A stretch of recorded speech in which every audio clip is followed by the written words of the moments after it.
Three ways to not waste your 20s. First, you have to invest in yourself. You have to think of yourself as the greatest investment you can possibly make. Better than stocks, better than property, better than even running a business. By investing in yourself, that means gaining knowledge, reading books, courses, anything you can get your hands on to make sure that you have the tools to become the best version of yourselves. You have the tools to navigate life in the most efficient way. Your mind is your greatest asset. You won't lose it in a recession. No one will take it from you if you go bankrupt.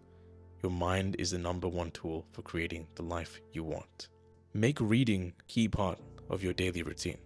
Read voraciously. Read as many texts as you can. Read about literature, read about business, read about philosophy. The more things that you read, the more information that you can take, the more nuanced the solutions you can come up with to problems. If you read memoirs about people who are hyper successful, then you can emulate that success. You can take those decades of experience that they've distilled into that book, and you can take it in your mind and apply it to your own life. So think about books like David Goggins' Can't Hurt Me. Think about books like Jordan Peterson's 12 Rules for Life. Think about books like Rich Dad Poor Dad. Things that have completely shifted the paradigm of how people think and introduced mental models and introduced inspiration and motivation and stories of people that can do things, people that were successful, and that you can become part of them. You can be one of those people. So read as many books as you can. And some books, they'll completely change your life. I remember one time when it was late 2020, I was incredibly lazy. I was supposed to be training, but I wasn't. I had probably not ran in a whole month, and I was supposed to be training for a Spartan race, which I wasn't running for. I remember I was reading David Goggins' book. I just came across one of his YouTube videos or one of his reels, and I was just like, all right, I gotta check out this book. So I read that book, and I remember from the moment I opened that book, I'm not sure how exactly he wrote it in such a way that was so like entertaining and so it just hooks you in. It hooks you in, and it maintains your attention the entire way. Like I basically read that book in 2 days, less than 2 days, because it was just so, I was just so focused on it. There's the way that he laid out all of his stories, and the way that he expressed his change and went through the struggles. It really made you kind of think differently about Goggins, and also inspired me. I remember after reading that book, I just looked outside, and I was just like, man, I've been so lazy. I've been so lazy, sitting around watching anime, watching TV shows, eating chips, eating McDonald's. I was just like, I can't live like this. I have to make some sort of change. It's like, I gotta go for a run. In the window, look outside, and it's pouring with rain. I was just like, oh, do I really have to go today? And I was thinking, oh, okay, maybe I'll do it tomorrow. Maybe when it stops raining. But I've been making that excuse for the entire month. One excuse after another, putting off training, being lazy. And I was just like, no, I gotta go. So I was just like, screw it. I put on my hydration pack, I put on a hoodie, and I was just like, all right, I'm gonna set myself a goal that's sufficiently challenging, and I'm not gonna come back home until I finish it. And I was like, all right, I'm gonna run 15Ks. So I ran 15 kilometers in the rain. Got outside, and it was pouring. I don't even think I listened to music that time. I usually listen to music, play music either in my earphones or sometimes at the time holding my phone because I didn't have good earphones. Something about that, that day, running in the rain and really pushing myself, you just forget. You forget that you are lazy. You forget that you forget all the excuses that you told yourself, and you realize that they weren't that important. They were just bullshit. You just were lying to yourself, trying to avoid the necessary hard work to get to the next stage of your life, to avoid doing the things that you should be doing, but you choose not to do them. So books can completely change your paradigm and the way that you see things, and they can really inspire you. So read as many books as you can, get as much knowledge from people who have lived life longer than you, who've done better things than you, and take those nuggets and apply it to your own life and do something similar. And in the future, maybe write your own book, express your own life lessons to somebody younger than you, or someone who'd like to read your book, and they can get a better idea of you, and all your lessons can be distilled and passed on through generations. And a book is a book's kind of eternal when you think about it. Eternal might be a bit extreme, but like when someone gets given a book or when someone has a book, it's almost sacrilegious to throw it away in the bin. Most of the time, it just goes from like shelf to shelf, storage, attic, maybe charity box. But most people, they don't throw away books. They just keep books. Even if they're not in the best condition, they still keep it. It just doesn't feel right to throw a book in the bin. Just something feels wrong about that.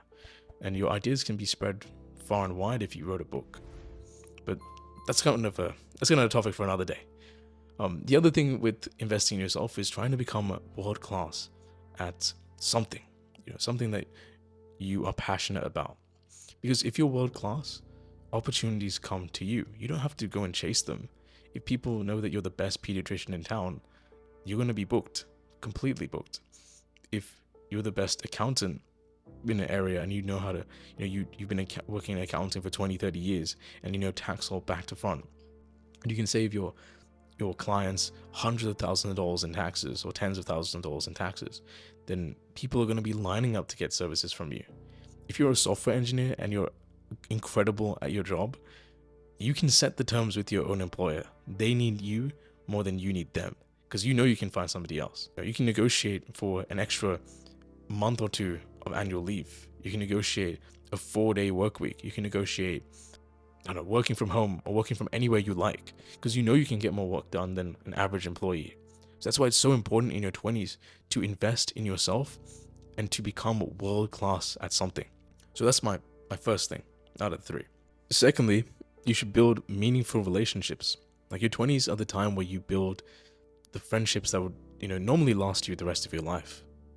You build very strong connections, you network with people, and they can open up doors for you if you network with the right people. If you're friends with somebody who knows somebody, that could get you your first full-time job. That could get you a job at a startup, which maybe 10 years down the line, they do a huge exit, you have equity, and you've made several $1 million. Try and build meaningful relationships. So it doesn't necessarily have to be like about your career.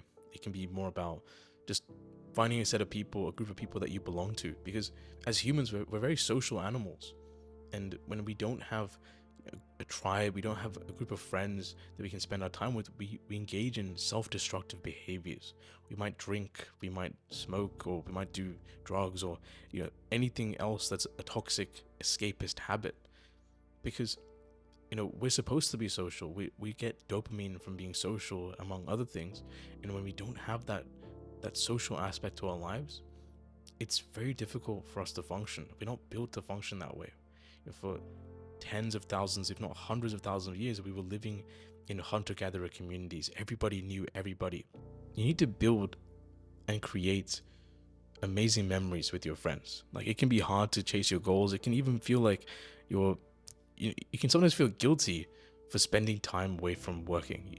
Like, especially if you run a business, or like you're doing something like incredibly difficult. Maybe it's like trying to become a doctor, trying to become a lawyer, or like a really good software engineer. You feel like you're letting yourself down by socializing, but that's such a toxic way to be thinking. Like, you have to realize that socializing is a very important part of your life.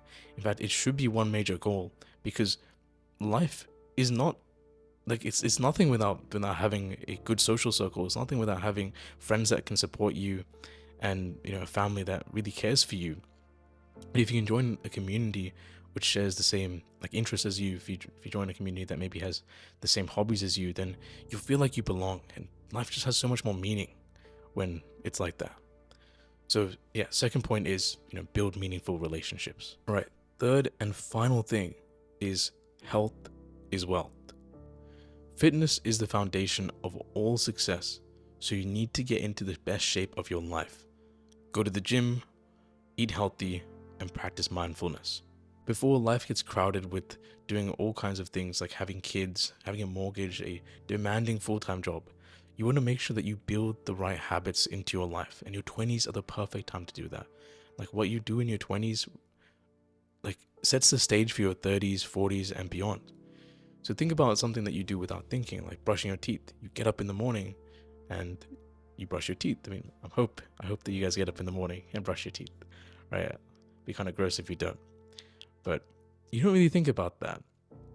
And that's the kind of level that you want to get all your fitness and health habits, whether that's eating healthy, whether that's going to the gym, whether that's any other type of training. You want to make sure that it's on autopilot. So if you make it a habit to do those things, make it a habit to, drink enough water, eat fruits instead of like snacks, avoid eating fast food.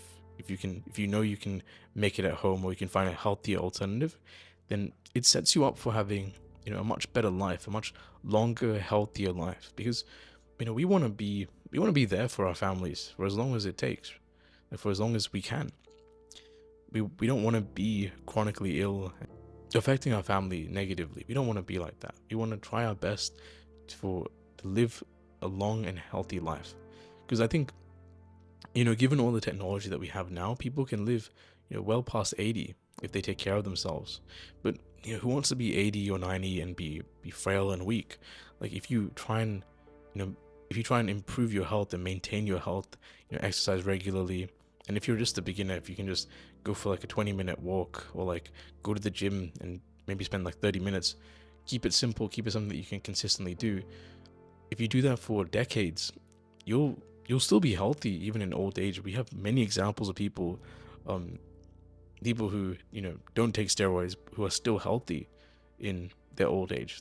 They have things that they care about, that they do, and they maintain a regular fitness schedule. It's not as intense as like doing powerlifting, but like something as simple as going for a walk, something as simple as like riding your bike around town, like that can do wonders for people as they grow up, like as they get older, and they might not be as fit as they are in their 20s or their teens. But setting up like the rest of your life in your 20s, especially when it comes to health, is just so important. Like, without your health, everything else doesn't really matter. Like, if you were sick in the hospital, like really sick, like you don't care about money. You only care about like being better. Like, health is worth way more than money, in my opinion. So you want to make sure that you're not compromising on your health. You're not neglecting your health, whether it's physical or mental. If you need time off, take the time off. If you need to improve something physically, maybe that's losing weight, maybe that's eating less sugary foods, then make sure you incorporate that in your 20s. Write a list of things to do in your 20s. So make sure that you kind of have a plan, or like a roadmap of what you want to do to maintain a healthy life, because we all want to be healthy going forward. If you embrace these three principles, you're setting yourself up for a long and happy, healthy life filled with satisfaction and meaning. So make sure you do these three things in your 20s, and you'll live a nice life.